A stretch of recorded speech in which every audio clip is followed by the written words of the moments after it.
Dito sa Pilipinas, pag sinabing pupulutin ka sa kangkungan, panlalait di ba? Pero ngayon, hindi mo na pwede sabihin yun Sa dami ng natutulungan dahil sa pagkakangkong, sa dami ng pamilyang nabubuhay dahil sa pagkakangkong, talagang malaking bagay ang kangkungan. 17 years old, may employees na 100 packs. Ang dami niyang saan tayo pupulutin? Eh di sa kangkungan. In the case of 18-year-old Josh Mojicat, isang 17-year-old na busy rin sa pag-o-online class. O di ba? Hindi pinulot sa kangkungan, ha? Due to its terrain and tropical climate condition, farming have been the largest agricultural subsectors in the Philippines.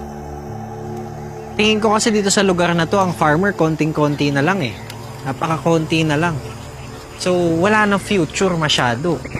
Kulang na yung mga bata na gustong mangangkong at gustong payabungin palalo ang pagkakangkong. Inaabot po ng init, hangin, ulan. Doon na po ako na-stroke sa pangangkong. Nangangangkong po ako dahil yun ang alam kong makakatulong sa pamilya ko kasi may napapaaral pa ako. Sobrang liit nung kinikita dati sa agri. Halos 200-300 lang kinikita nun sa agri. Kukunti ng orders sa mga magkakangkong na halos pinagkakasya lang ng bawat pamilya. Josh Mojica has discovered that we should prioritize farmers first. Without farmers, it will be hard for everyone to get our daily needs. Napakahalaga ng agrikultura lalo na mga farmers natin, di ba? Bakit? Kasi sila ang nagbibigay ng pagkain sa lahat ng lamesa ng buong sambayan ng Pilipino. He also discovered that farmers here in the Philippines are slowly retiring one by one. A food shortage in the Philippines is possible within the year. The December 2023 tugon ng masa survey by the Okta Research Group reveals a stark reality. Kailangan na ng bansa ng bagong henerasyon ng magsasaka. Pero kung si Neneng ang tatanungin, ayaw na niyang tumanda ang mga anak sa bukirin. And that's the reason why we should show young people the beauty of farming.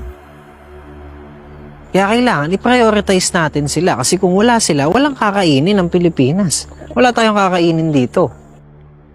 Even these things are very alarming. There is still hope. Kaya mahalaga na bigyan natin sila ng magandang future. Mahalaga na ma-inspire sila na mayroong yumayaman sa pagkakangkong, na mayroong kabuhayan sa pagkakangkong.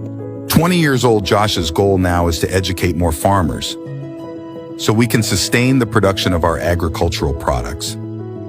Kailangan magsimula yan sa mga bata Kailangan maturuan sila ng modern ways on how to earn money through farming. Kaya ang goal ko from supply chain to distribution, dapat maturuan natin sila. Ang una, awareness. Yun ang first step, awareness. Kasi kung merong bata na nagsa-social media tapos nakita niya na kaya palang magkaroon ng magandang kabuhayan sa kangkong, di ba? Kasi kung merong batang nagsa-social media tapos sasabihin niya sa tatay niya na huwag na natin ibenta tong kangkungan natin o itong lupa natin, itong farm natin. Diba? Kasi mayroon siyang alam na another source of income kung paano babubuhayin ulit yung kabuhayan nilang pamilya. Yun ang mahalaga. The problem is simple. If we will not show kids the beauty of farming, it means no farmers for the future, which results in no food. And no food means hunger. Kaya kailangan talaga magsimula yan sa mga bata, sa young farmers natin. Kailangan magkaroon tayo ng mga entrepreneur farmers, mga farmers na negosyante, na marunong kung paano magiging profitable ang pag-farm gamit ang social media, gamit ang negosyo. Kaya yun ang dapat gawin natin dito. Dapat maturuan natin sila. Josh saws that farmers in other countries are earning more than the farmers here in the Philippines. So his goal is to change that now. Dapat hindi maliit ang tingin nila sa farmers kasi napakalaking tulong ng farmers sa ekonomiya ng Pilipinas. Dahil kung walang farmers, walang kakainin, walang magsisilbi kung anong gusto. Kunyari ay sa palay, sa kangkong, walang may ahain sa pagkainan. Ang gusto lang naman nila ay magkaroon ng maayos na pamumuhay ang pamilya nila. KCO now have 5 hectares of kangkong land and wants to expand to help more farmers here in the Philippines. Bali, 50 plus na po dito ang magsasaka ng KCO sa lahat ng lugar sa Laguna. sobrang laki na naitulong sa akin ng KCO. Dahil dati nagsimula ako bilang isang empleyado, nagkangkong, bago naging supplier ng KCO. Ang laki na naitulong sa akin dahil nakapagpagawa ako ng bahay, napag-aaral ko yung mga anak ko, nakabili ako ng mga appliances sa bahay, at nakapag-provide ako ng sarili kong sasakyan nang dahil sa KCO. Kasi imagine natin, ang snacking industry, it will reach a market value of $1 trillion by 2030. Kaya malaki ang opportunity sa snacking. Kaya ang gusto ko, ang agriculture natin, ma-turn natin na profitable lalo kapag nakaisip tayo ng ways na ang agrikultura natin, yung mga local vegetables, yung mga leaf na yan, mga dahon, mga fruits, ma-turn natin into snack. Dati, iniisip nila na walang kita sa kangkong dahil ang focus nila ay sa basketball lang, sa paggagala. Pero nung nakita nila na malaki pala ang kinikita sa kangkong, pinag-aralan ng kabataan kung paano mamitas na hanggang ngayon nagkakaroon na ng pinagkakakitaan ng mga kabataan. Sa nagiging laki ng kumpanya, napakaraming farmers ang natutulungan natin. Kaya lumaki lalo ang purpose ko, lalo na para sa agrikultura natin. Di ba? Na yung farmers natin, matulungan natin. Imagine niyo ang mga farmers sa ibang bansa mayayaman. Bakit dito sa Pilipinas, hindi? Di ba? Bakit ganon?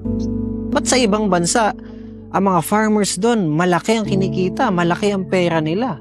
Ba't dito sa Pilipinas, parehas lang naman, mas mayaman nga ang agrikultura natin, pero wala pa rin. Hindi sila nagkakaroon ng profitability. Yun ang gusto kong ayusin. Mohica Ventures Corporation is now taking the lead to create solutions. He believes that action must be taken for the problem to be solved. However, the solutions are multifaceted and involve multiple sectors. Mohica Ventures Corporation invites you to be part of this solution.